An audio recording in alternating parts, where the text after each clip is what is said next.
We are going to wrap up our media availabilities for today's Tales of the Turtles 400. We are joined by our race winner, Martin Truex Jr., driver of the number 78 Furniture Road Denver Mattress Toyota. Martin, this is the second year in a row you've won the race.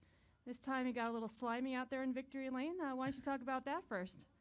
Yeah, I just spent about 5 minutes in the bathroom washing my hands and face, trying to get all the green stuff off. So it was, I remember watching Nickelodeon as a kid, you know, and watching that show where it was like an obstacle course thing, and they would get slimed all the time. I thought it was hilarious. Not so. That's it. I couldn't think of the name. What was the host? Bingo. That one. And it's a lot funnier to watch people get slimed than it is to get slimed. It's a lot slimier than I expected, but it's definitely worth it to get that after the race today. So thanks to Nickelodeon, but yeah, definitely excited to be able to come to the first round of the playoffs again this year and cap it off with a win. So proud of my team. It was not an easy day by any means.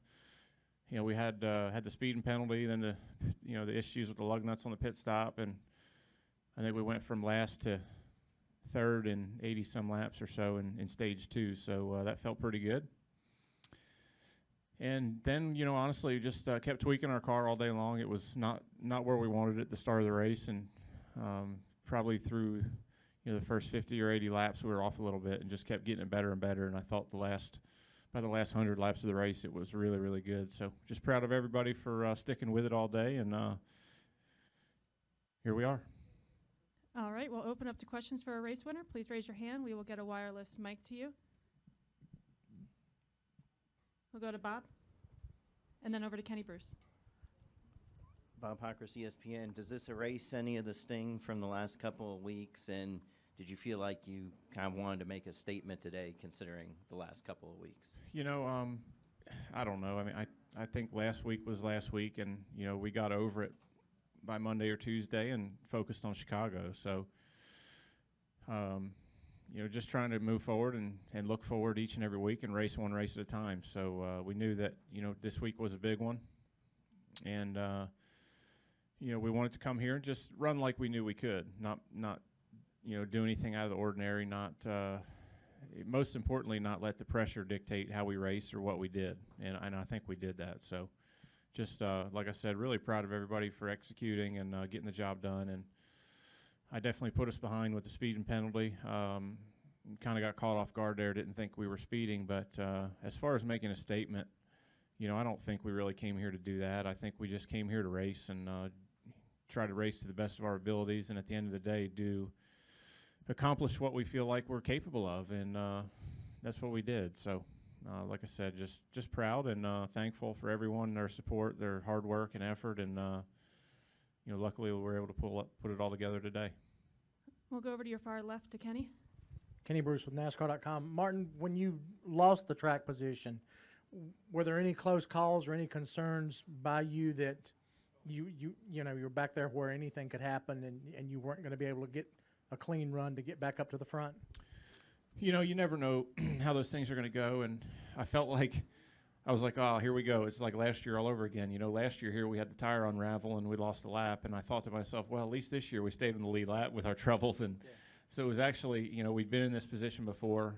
The good thing about if you're going to have trouble, you want it to be at a place like Chicago where the track is so wide, there's so many options. I felt like I could run almost anywhere on the racetrack today and make almost identical lap time, which is definitely a unique thing for, this day and age. And most of the racetracks we go to, typically you find, one or two grooves that are best, better than anything else. And I felt like today there was so many options. I could just go where the guys weren't and get by them. So fortunately, like I said, it was definitely a good track for it to happen at because of the options. Okay, one other thing. Having the win now and knowing that you're clear into the next round, I know you don't want it to change your approach, but is that a good thing? Is that a bad thing? Because, now you guys don't have to push it as hard? Well, last year we were in the same position, and we went and almost won New Hampshire and won Dover. So, I honestly don't think we change, and I think on top of that this year with the bonus points available, stage wins and all that, as far as I know, all the bonus points we gain in this round, they go to our total, so we get them next round as well.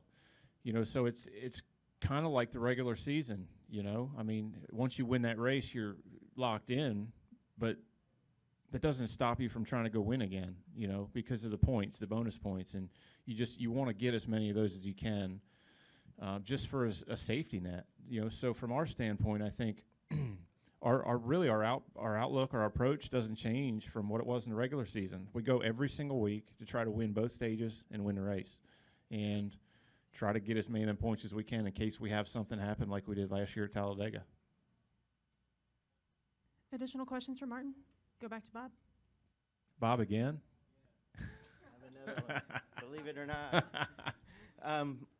Did you, in the last 30 or 40 laps, did you see anything on the track that you thought, man, they better not call a caution for this? No, and I didn't. So, and I got lucky. There was absolutely nothing. There wasn't even like a hot dog wrapper or anything. So were you, what was running, was there any, because of what's happened the last couple of weeks, was there anything running through your head like, well, what's going to happen now?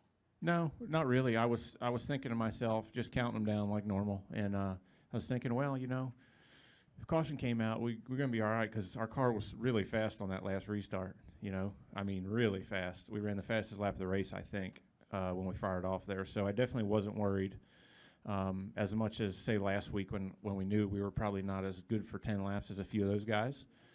So I kind of had that in my head, and at the same time I was thinking, once he said it was about 10 to go, I was like, all right, I hope Cole is getting our tires ready for, in case a caution comes out, and make some changes to be good on the short run, you know, to make sure we fire it off even better. So, yeah, I mean, you never want to say, oh, geez, what the heck's going to happen now? You know, you try to always be positive, but you're kind of thinking in the back of your mind all the time, what are we going to do if it does come out, and are we going to be prepared?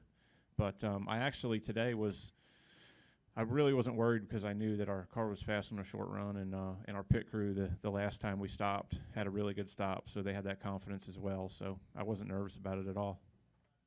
You've been nervous? Oh, hell yeah. 5 years ago, I would have been like, please, no caution, please, no caution. Because I lost a bunch of them.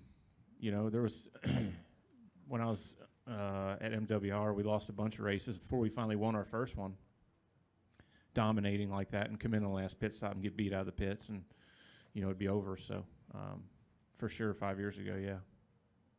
We'll go to Jim. JimUtterMotorsport.com. Martin, you mentioned, I think it was on television, about being able to experience what you've seen some other dominating drivers have, the types of seasons. And I asked Barney about it when he was in here, and he said that it's just so rare to watch one group of people work so extraordinarily well together. When you look back at your career, how does this unit compare to some of the other places you've worked?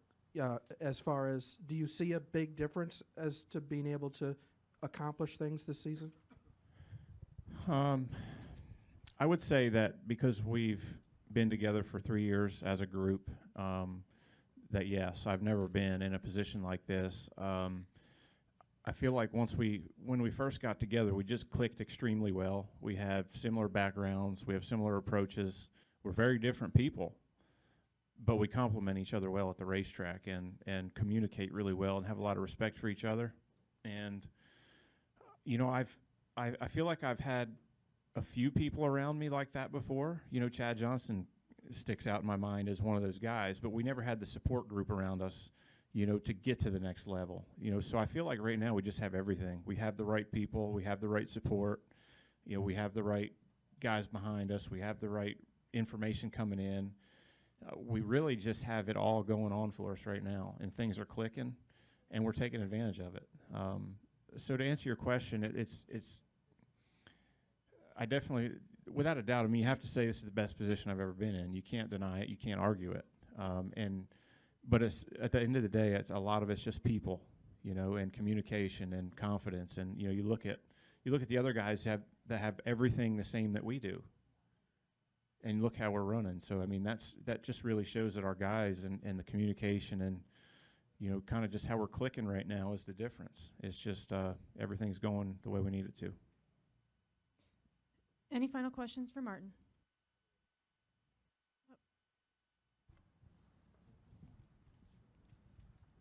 Sharon from Fan for Racing. Along those same lines, I wanted to ask you, what's different this year over the previous 2 years that could make the difference for you this year? Just experience, I think, confidence. You know, we've been in this position the last 2 years, really. You know, last year we had the speed that we have now. I feel like we didn't have it as consistently.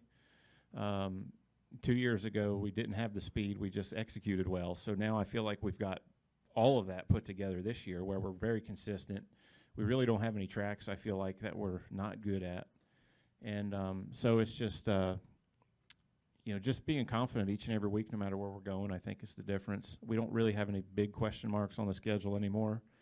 Maybe Martinsville is probably our worst track still, and I think that's about the only one.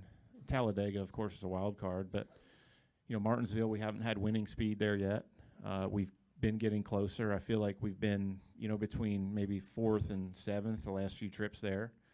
So we need to get better, but I feel like everywhere else we can go and win, and that's really the difference. You know, we've just been chipping away at all these tracks and putting together a good notebook and putting together some ideas that just seem to work, and continuing to go back and play on that. So just repetition and time together, I think, has just helped us get better and better each year.